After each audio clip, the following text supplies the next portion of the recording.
Ce que tout chrétien devrait savoir sur le djihad.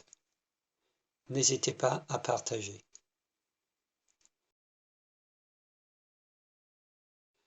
Vous connaissez comme moi des musulmans qui sont vos collègues ou vos voisins ou vos amis et qui sont charmants et pacifiques. Et vous vous posez la question, qui représente mieux l'islam? Ces musulmans, sympas et bons citoyens, ou les frères Kouachi et les fanatiques coupeurs de tête d'ISIS? Vous avez sûrement déjà entendu, comme moi, des versets du Coran qui sont pacifiques et qui prônent la liberté de culte pour tous. En effet, les médias aiment bien ces versets et les citent à volonté pour montrer que l'islam est une religion de paix. Mais de l'autre côté, vous entendez ces fanatiques citer le Coran pour justifier leur barbarie. Et vous vous posez la question, quel verset du Coran représente correctement l'islam? La violence dans le Coran. Tout d'abord, pour un musulman, Mahomet est l'exemple suprême à suivre dans chaque détail de sa vie. Le Coran, chapitre 33, verset 21 dit « En effet, vous avez dans le messager d'Allah un excellent modèle à suivre. » Le problème, c'est que Mahomet était un bandit qui attaquait les caravanes de marchandises en Arabie, et un guerrier qui a pris les armes et qui a formé une armée pour conquérir d'autres tribus. Si l'exemple suprême de l'islam n'a pas hésité à user de violence et à tuer, sur quelle base un musulman aujourd'hui pourrait-il condamner un autre musulman qui imiterait cet excellent modèle à suivre? Je pense que ceci explique pourquoi, si les manifestations de musulmans contre des dessins humoristiques sont assez courantes, les manifestations de musulmans contre les atrocités de Boko Haram ou d'ISIS sont rares, voire inexistantes. En effet, comment condamner quelqu'un qui fait ce que son prophète faisait, sans se trouver dans la situation délicate de condamner implicitement les actions du dit prophète? Ensuite, le paradis est promis à ceux qui meurent dans le djihad. Chapitre 9, verset 111 dit « Certes, Allah a acheté des croyants, leurs personnes et leurs biens en échange du paradis. Ils combattent dans le sentier d'Allah. Ils tuent et ils se font tuer. C'est une promesse authentique qu'il a prise sur lui-même. » Les médias ne comprennent pas pourquoi il y a tant de personnes qui vont se battre en Syrie. C'est tout simplement parce que la seule garantie dans l'islam d'aller au paradis est de mourir au djihad. Et finalement, pour confirmer tout ceci, il y a environ une centaine de versets dans le Coran qui parlent du djihad. En voici une sélection. Chapitre 9, verset 5. Après que les mois sacrés expirent, tuez les infidèles où que vous les trouviez, capturez-les, assiégez-les et aidez-les dans toute embuscade. Chapitre 8, verset 12. Et ton Seigneur révéla aux anges: Je suis avec vous, affermissez donc les croyants, je vais jeter l'effroi dans les cœurs des mécréants. Frappez donc au-dessus des coups et frappez-les sur les bouts des doigts. Frappez donc au-dessus des coups. Ce verset explique les décapitations pratiquées par l'ISIS. Chapitre 33, versets 57 et 61. Ceux qui offensent Allah et son messager, Allah les maudit ici-bas comme dans l'au-delà, et leur préparent un châtiment avilissant. Ce sont des maudits. Où qu'on les trouve, ils sont pris et tués impitoyablement. Offenser le messager d'Allah, Mahomet, c'est par exemple le dessiner de façon caricaturale pour se moquer de lui. Ce verset explique la motivation des frères Kouachi pour tuer les journalistes de Charlie Hebdo. Chapitre 4, verset 89. Ne prenez donc pas d'alliés parmi eux, parmi les infidèles, jusqu'à ce qu'ils émigrent dans le sentier d'Allah. Mais s'ils tournent le dos, saisissez-les alors et tuez-les où que vous les trouviez. Ce verset ordonne de tuer des gens, non pas pour se défendre, mais de les tuer uniquement parce qu'ils refusent de se convertir à l'islam. C'est un commandement de tuer quelqu'un à cause de ce qu'il croit. Mais nous trouvons aussi dans le Coran des versets qui disent exactement le contraire de tout ceci. La tolérance dans le Coran. Il y a aussi dans le Coran des versets avec un message pacifique et d'autres qui encouragent la tolérance. Chapitre 2, verset 256. Nulle contrainte en religion, car le bon chemin s'est distingué de l'égarement. Selon ces versets, nulle contrainte en religion, on ne doit pas contraindre quelqu'un à changer de religion. Donc, d'un côté, le Coran ordonne à un musulman de tuer quelqu'un qui ne croit pas comme lui, et de l'autre côté, le Coran dit de ne pas le contraindre à croire comme lui. Difficile à suivre, non? Et ce n'est pas fini. Chapitre 109 dit: Ô vous les fidèles, je n'adore pas ce que vous adorez, et vous n'êtes pas adorateurs de ce que j'adore. Je ne suis pas adorateur de ce que vous adorez, et vous n'êtes pas adorateurs de ce que j'adore. À vous, votre religion, et à moi, ma religion. C'est la liberté de culte dans le Coran. À vous, votre religion, et à moi, ma religion. C'est la tolérance. Ici, le Coran est donc un livre qui prône le pluralisme religieux. C'est une excellente nouvelle. Pourquoi ces islamistes ne comprennent-ils pas ce message? Et ce n'est pas fini. Le Coran prône aussi le pacifisme dans le verset le plus connu du Coran, chapitre 5, verset 32. Quiconque tuerait une personne sur la terre, c'est comme s'il avait tué tous les hommes. Et quiconque lui fait don de la vie, c'est comme s'il faisait don de la vie à tous les hommes.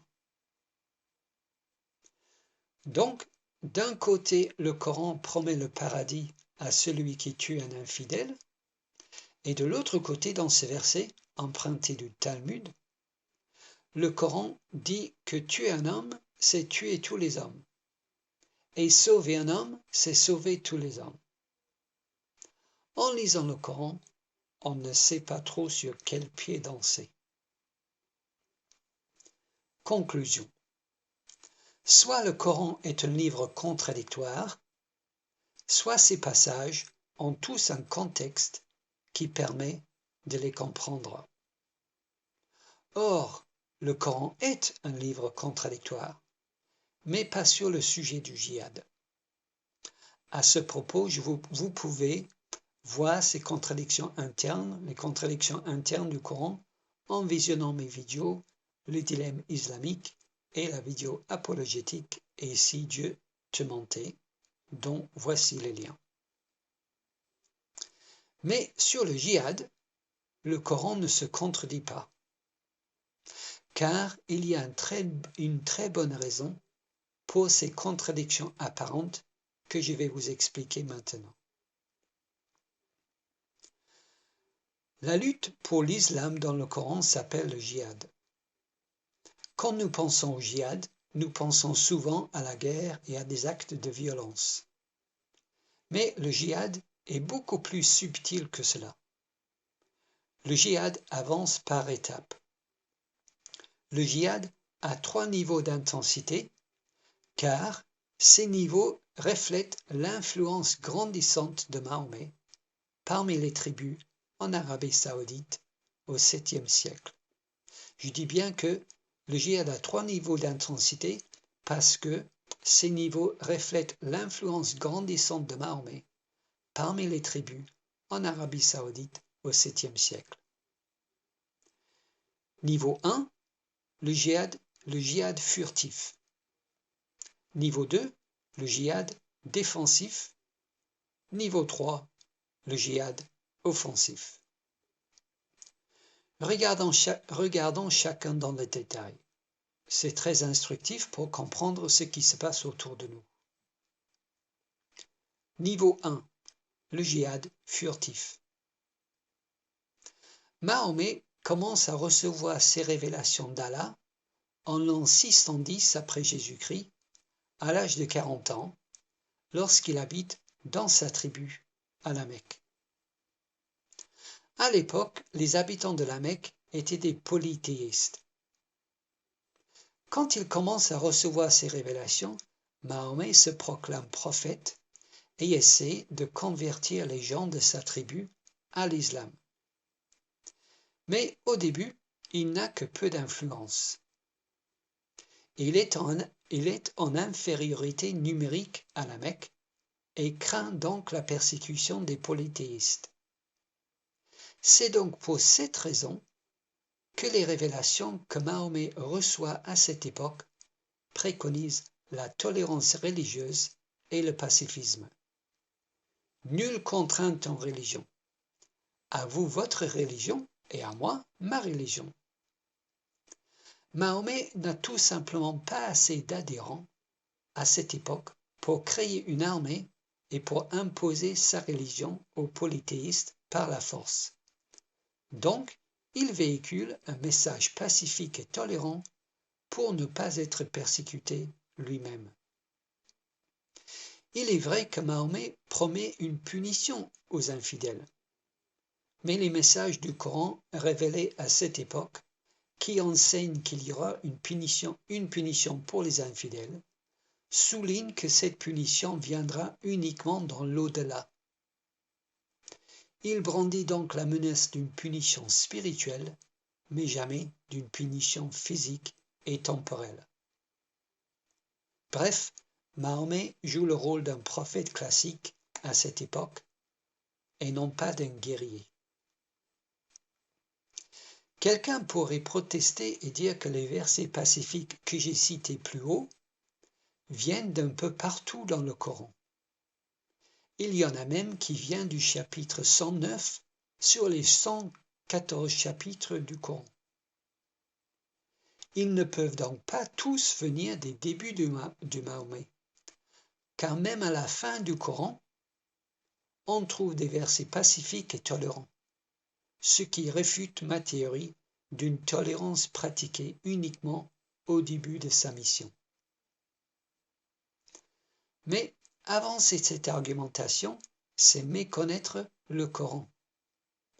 Contrairement à la Bible, les chapitres ou les sourates du Coran ne sont pas organisés de façon chronologique, mais selon la longueur de chaque sourate. Les plus longues sont au début du Coran et les plus courtes vers la fin. Donc, leur emplacement dans le Coran n'a aucune importance, car le Coran n'est pas un livre chronologique. J'affirme donc que ces citations pacifiques viennent bien du début, du moment où Mahomet était en infériorité numérique.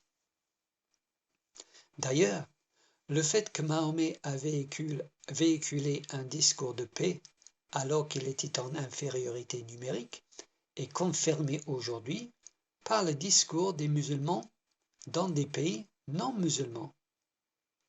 Quand ils sont en infériorité numérique, ils citent à volonté les versets du Coran qui préconisent la tolérance religieuse et le pacifisme. Bref, ils font comme Mahomet.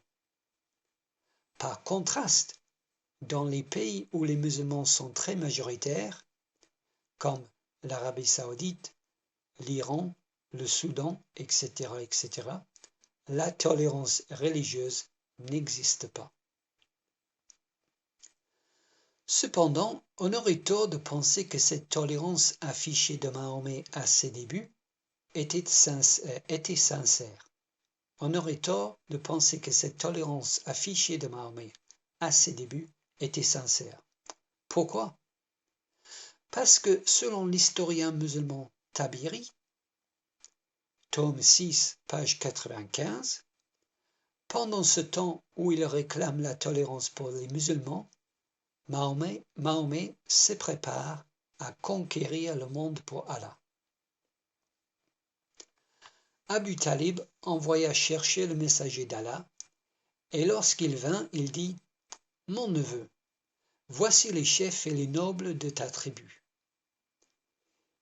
Ils ont réclamé justice contre toi, que tu cesses de dénigrer leur Dieu, et ils te laisseront à ton Dieu. » Mahomet répondit « Mon oncle, ne devrais-je pas les exhorter à quelque chose de mieux pour eux que les dieux ?» Il demanda « À quoi les exhortes-tu » Il répondit « Je les exhorte à prononcer une phrase par laquelle les Arabes leur seront soumis et les conduira à régner sur les non-Arabes. » Abu Jahl, qui était présent parmi eux, dit « Par ton père, quelle est cette phrase ?» Il répondit « Que vous disiez, il n'y a de Dieu qu'Allah. » C'est une attitude très hypocrite. Publiquement, Mahomet appelle à la tolérance, mais furtivement, il propose aux gens de sa tribu de s'allier avec lui pour soumettre les autres Arabes et aussi tous les non-Arabes par la force. Mahomet joue le pacifiste pour mieux préparer la guerre. Et ceci ne devrait pas nous étonner, car cette pratique s'appelle la taqiyya et est enseignée dans le Coran. C'est le fait de dissimuler les vraies intentions de l'islam pour protéger les musulmans. Le Coran chapitre 3 verset 28 dit « Que les croyants ne prennent pas pour alliés des infidèles au lieu des croyants. Quiconque le fait contredit la religion d'Allah, à moins que vous ne cherchiez à vous protéger d'eux. »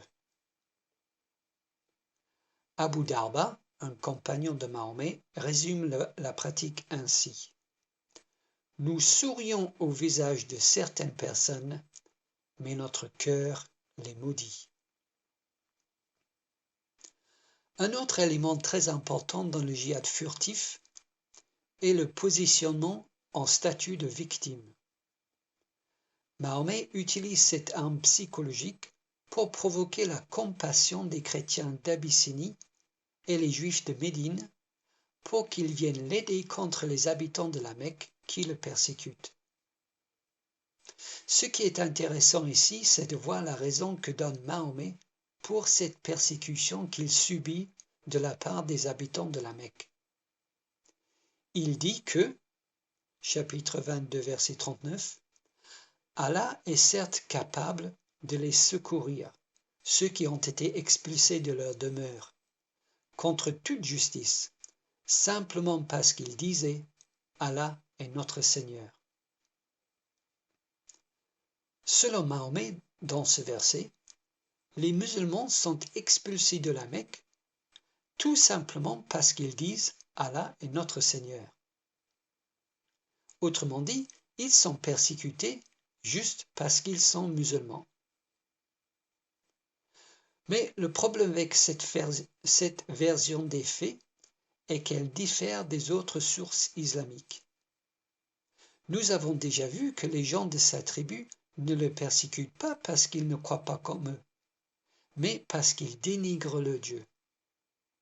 Ils ont réclamé justice contre toi, que tu cesses de dénigrer leur Dieu, et ils te laisseront à ton Dieu. De plus, l'historien musulman Tabari confirme ceci, tome 6, page 93. Le messager d'Allah proclamait le message d'Allah ouvertement et publiquement à sa tribu. Lorsqu'il fit ainsi, ils ne l'ont pas rejeté et ne se sont pas retirés de lui en aucune manière, jusqu'à ce qu'il parle de leur Dieu et les critiquent. Lorsqu'il fit cela, ils se sont ligués contre lui de façon hostile. Donc Mahomet est bien persécuté par les habitants de la Mecque, mais non pas, comme il le prétend, pour le simple fait d'être musulman, mais pour avoir ridiculisé leurs croyances. Et cette version des événements est corroborée par les habitants de la Mecque eux-mêmes, qui disent, Tabari, tome 6, page 101, « Nous n'avons jamais rien vu de pareil de ce que nous avons enduré de la part de cet homme. Il a ridiculisé nos valeurs traditionnelles, insulté nos ancêtres, dénigré notre religion, créé la discorde entre nous et insulté nos dieux. Nous avons beaucoup supporté de sa part. » Mahomet veut se faire passer pour une victime en prétendant qu'il est persécuté rien que pour le fait de croire en Allah. Mais comme nous l'avons vu, il n'est pas persécuté pour ses croyances, mais parce qu'il provoque constamment les polythéistes en insultant leur Dieu et en critiquant leurs pratiques. Plutôt que d'être une victime innocente, Mahomet est un provocateur et un agitateur. Donc, c'est le niveau 1 du djihad, le djihad furtif, qui se pratique par les musulmans lorsqu'ils sont en infériorité numérique dans un pays. La stratégie est de prêcher la tolérance et la paix et de se positionner en tant que victime d'intolérance. Aujourd'hui, la tactique des musulmans de se positionner en tant que victime se voit surtout par le fait qu'ils ont carrément inventé un mot pour désigner quelqu'un qui oserait critiquer l'islam ou les musulmans, l'islamophobie. Or, je tiens à préciser que le musulman lambda ignore tout ceci. Je ne suis pas en train de dire que chaque musulman est un djihadiste furtif, car tout simplement, il ne croit pas à l'islam. Tout comme les gens qui se disent chrétiens, mais qui ne croient pas à ces doctrines, le musulman lambda est bien plus préoccupé par son travail et par sa famille que par le djihad. Mais cela ne doit pas cacher qu'il y a des musulmans dévoués qui connaissent ces enseignements et qui les pratiquent. Ce sont des djihadistes furtifs. Niveau 2. Le djihad défensif. Puisque Mahomet s'est présenté comme une victime innocente de persécutions non justifiées, les habitants de Médine, qui sont essentiellement des chrétiens et des juifs, éprouvent de la compassion envers lui, et l'accueillent et le protègent lorsqu'il est expulsé de la Mecque. Là, Mahomet arrive à faire des alliances avec d'autres tribus non musulmans contre les habitants de la Mecque. Par conséquent, le message de ces révélations change. Fini les appels à la tolérance et au pacifisme. Maintenant, lorsqu'il y a assez de musulmans et assez de moyens, le Coran appelle les musulmans à monter le niveau d'intensité dans le djihad et à pratiquer maintenant un djihad défensif, c'est-à-dire à combattre les infidèles qui posent une menace physique ou intellectuelle à l'islam. Chapitre 22, verset 33 dit « Autorisation est donnée à ceux qui sont attaqués de se défendre, parce que vraiment ils sont lésés, et Allah est certes capable de les secourir ceux qui ont été expulsés de leur demeure contre toute justice, simplement parce qu'ils disaient « Allah est notre Seigneur ». Cette révélation que reçoit Mahomet, avec l'autorisation de se battre, tombe à point nommé et inaugure le niveau 2 du djihad, le djihad défensif, ou ce que nous appelons aujourd'hui les attaques terroristes. Les habitants de la Mecque dépendent de leur survie du commerce des caravanes. Les marchands utilisent les caravanes pour vendre leurs produits et en acheter d'autres. Sans ce revenu, dans ce pays hostile et aride, les habitants seraient rapidement à court d'argent et donc à court de vivres. Une caravane qui est pillée peut donc signifier la famine pour certains habitants de la Mecque. Or, plutôt que de vivre une vie paisible sous la protection des habitants bienveillants à Médine, Mahomet se met à attaquer les caravanes en provenance de la Mecque. En tout, les musulmans attaquent les caravanes de la Mecque 7 fois. Mais les habitants de la Mecque ne bougent pas. Mais lors de la 7e attaque, les musulmans tuent un homme, pillent les biens et prennent des gens captifs. De plus, ils font cela pendant le mois saint, le mois sacré, où toutes les tribus s'étaient mises d'accord pour ne pas se faire la guerre.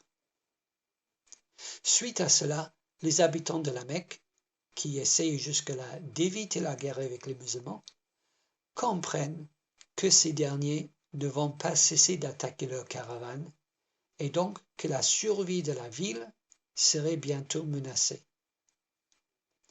Les tribus de la Mecque envoient donc une armée pour protéger la caravane suivante. Les musulmans attaquent la caravane et battent l'armée de la Mecque à la bataille de Badr. Ceci est important. La première vraie bataille entre les musulmans et les non-musulmans a lieu parce que les non-musulmans essaient de protéger leurs commerçants et leurs biens des attaques terroristes des musulmans. Suite à la bataille de Badr, les protecteurs des musulmans à Médine comprennent que Mahomet les a bernés et qu'il n'est pas en fait la victime innocente des persécutions non justifiées comme il le prétendait, mais qu'il est un bandit et un tueur, bien plus violent que les païens polythéistes qu'il dénonçait. Mais ces protecteurs déçus comprennent, eux aussi, que Mahomet est sans scrupules et que cela ne le gêne en aucun cas de tuer les gens qui le protégeaient jadis. En effet, 3 tribus juives qui ne voulaient plus être en alliance avec Mahomet sont chassées de Médine. Les habitants de Médine comprennent aussi que, même s'ils ne sont pas d'accord avec la campagne d'intimidation, d'expulsion, de vol et de meurtre que mène Mahomet, ils ont intérêt à le garder pour eux. Critiquer Mahomet devient très dangereux. Rien qu'en l'an 624, Mahomet exige le meurtre d'Abu Afak, d'Asma bint Marwan et de Ka'b al-Ashraf parce qu'ils ont osé critiquer Mahomet dans leurs poèmes. Notez bien, ceci est important et instructif pour nous. Pour Mahomet, critiquer ses méthodes, le mettre en cause ou se moquer de lui est une attaque contre l'islam et justifie le meurtre. D'ailleurs, il doit avoir raison, puisqu'il a reçu une révélation d'Allah approuvant ses actions. Chapitre 33, versets 57 et 61. Ceux qui offensent Allah et son messager, donc Mahomet, ce sont des maudits. Où qu'on les trouve, ils seront pris et tués impitoyablement. on a vraiment envie de dire à Mahomet la même chose qu'a dit Aïcha, son épouse. J'ai l'impression que ton Seigneur se hâte de réaliser tous tes désirs et tous tes souhaits. Sahih al-Bukhari, tome 6, livre 60, numéro 311. En effet, c'est quand même très commode de recevoir des révélations de Dieu qui approuvent toutes tes pulsions violentes. C'est donc le niveau 2 du djihad, le djihad défensif. D'ailleurs, c'est ce que nous voyons en Europe et plus particulièrement en France aujourd'hui. C'est la raison pour laquelle de jeunes musulmans commettent des attentats terroristes. Ils pratiquent le djihad défensif. Les musulmans sont assez nombreux et ont assez de moyens pour combattre de façon défensive. Donc, ils commettent des actes terroristes. Ils brûlent des églises. Ils tuent ceux qui critiquent l'islam ou ceux qui se moquent de Mahomet. Ils créent des zones interdites aux non-musulmans et ils cherchent des prétextes pour s'attaquer à d'autres groupes. C'est ainsi qu'ils défendent l'islam et les communautés musulmanes. Niveau 3. Le djihad offensif. Une fois que la Mecque et Médine sont sous le contrôle de Mahomet, le message des révélations change une troisième fois. Le niveau 2 du djihad ordonne aux musulmans de se battre contre ceux qui attaquent l'islam. Par contre, au niveau 3, le Coran ordonne aux musulmans non seulement de se battre contre ceux qui attaquent l'islam, mais aussi de se battre contre les non-musulmans qui ne posent aucune menace à l'islam, uniquement parce qu'ils sont des non-musulmans. Lorsque les musulmans arrivent à être majoritaires ou à accéder au pouvoir dans une région, ils doivent commencer le djihad offensif, le niveau 3. Le Coran, chapitre 9, verset 73 dit « Ô prophète, lutte contre les mécréants et les hypocrites et sois rude avec eux. » Verset 123 du même chapitre dit « Ô vous qui croyez, combattez ceux des mécréants qui sont près de vous, et qu'ils trouvent de la dureté en vous. » Et toujours dans le même chapitre, verset 29 dit « Combattez ceux qui ne croient ni en Allah, ni au jour dernier, qui n'interdisent pas ce que Allah et son messager ont interdit, et qui ne professent pas la religion de la vérité, parmi ceux qui ont reçu le livre, jusqu'à ce qu'ils versent la capitation par leur propre main, après s'être humiliés. » Notez bien, ce n'est pas ceux qui vous attaquent contre qui il faut combattre, ni contre ceux qui vous critiquent, mais contre ceux qui ne croient pas en Allah, c'est-à-dire contre les non-musulmans. Donc, si les musulmans ont la capacité militaire d'avancer et de conquérir d'autres peuples non-musulmans, le Coran leur ordonne de le faire parce que justement, ce sont des non-musulmans. Et les hadiths les plus réputés confirment cet enseignement. Le Sahih al-Bukhari, 6924 dit « Mahomet dit, j'ai reçu l'ordre de combattre le peuple, jusqu'à ce qu'ils disent « La ilaha illallah », nul n'a le droit d'être adoré sauf Allah. Le Sahih Muslim 30 dit « On m'a ordonné de me battre contre les gens tant qu'ils ne déclarent pas qu'il n'y a de Dieu qu'Allah. » Mahomet ne dit pas « On m'a ordonné de me battre contre les gens tant qu'ils ne cesseront pas de nous persécuter. » Ce serait le niveau 2 du djihad. Mais ici, c'est une autre étape. C'est le niveau 3. Et le même homme qui se plaignait quelques années plus tôt d'être persécuté uniquement à cause de ses croyances, dit maintenant qu'Allah lui a ordonné de persécuter les gens uniquement à cause de leurs croyances. Quel hypocrite! Dans le djihad offensif, les musulmans peuvent aussi expulser des juifs et des chrétiens des terres qu'ils habitent depuis des siècles afin de garder pures des régions qui sont importantes pour les musulmans, comme par exemple l'Arabie saoudite. Le Sahih Muslim 4366 dit « J'expulserai les juifs et les chrétiens de la péninsule arabe et n'y laisserai que des musulmans. » Et c'est ce qui s'est passé. C'est pour cette raison qu'en Arabie saoudite, on trouve très peu de non-musulmans, et s'il y en a, ce sont des citoyens de deuxième classe. Ils ne peuvent pas prêcher, ils ne peuvent pas construire de lieux de culte, et ils ne peuvent même pas entrer dans la ville de la Mecque. Donc le niveau 3 du djihad consiste à soumettre de façon violente tous les non-musulmans, à augmenter la domination politique de l'islam et à débarrasser les régions saintes de tout non-musulman. Donc, je résume les trois étapes du djihad pratiquées par Mahomet et les musulmans à travers le monde aujourd'hui. Niveau 1, prêcher la paix pour mieux préparer la guerre. Niveau 2, attaquer tous ceux qui attaquent l'islam et les musulmans. Critiquer ou ridiculiser Mahomet constitue une attaque.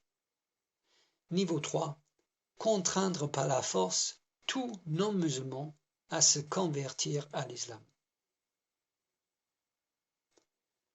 Conclusion. Alors, l'islam est-il une religion de paix? Tant que les musulmans sont en infériorité numérique dans un pays, l'islam prône la paix et la tolérance. Mais cette attitude n'est pas sincère, car dès que les musulmans deviennent assez nombreux pour passer à l'étape suivante, ils oublient vite le discours de paix et commettent des actes terroristes. Ils sont capables de persécuter même ceux qui, auparavant, les défendaient. Et nous voyons ce schéma se répéter dans de nombreux pays occidentaux. Quelle est la solution? Il ne faut pas voir dans cette vidéo un discours politique. La solution n'est pas politique, aussi tentant que cela puisse être. Nous devons être vigilants, certes, mais aussi conscients que notre lutte n'est pas contre les hommes. L'islam est un mensonge du diable. Un mensonge ne peut être vaincu que par la vérité. L'islam est un mensonge du diable et un mensonge ne peut être vaincu que par la vérité. La parole de Dieu seule est la vérité. Amis chrétiens, les musulmans ne sont pas nos ennemis. Ils sont nos prochains. Ils sont notre champ de mission. Ils ont besoin d'être libérés de leur esclavage spirituel. Seule la puissance de l'Évangile de Jésus-Christ, Fils du seul vrai Dieu, peut les libérer. Annonçons la bonne nouvelle de Jésus-Christ à nos amis, à nos voisins et à nos collègues musulmans. Dieu est assez puissant et assez miséricordieux pour leur accorder la repentance et pour faire briller la lumière de la vérité sur ces gens perdus dans les ténèbres.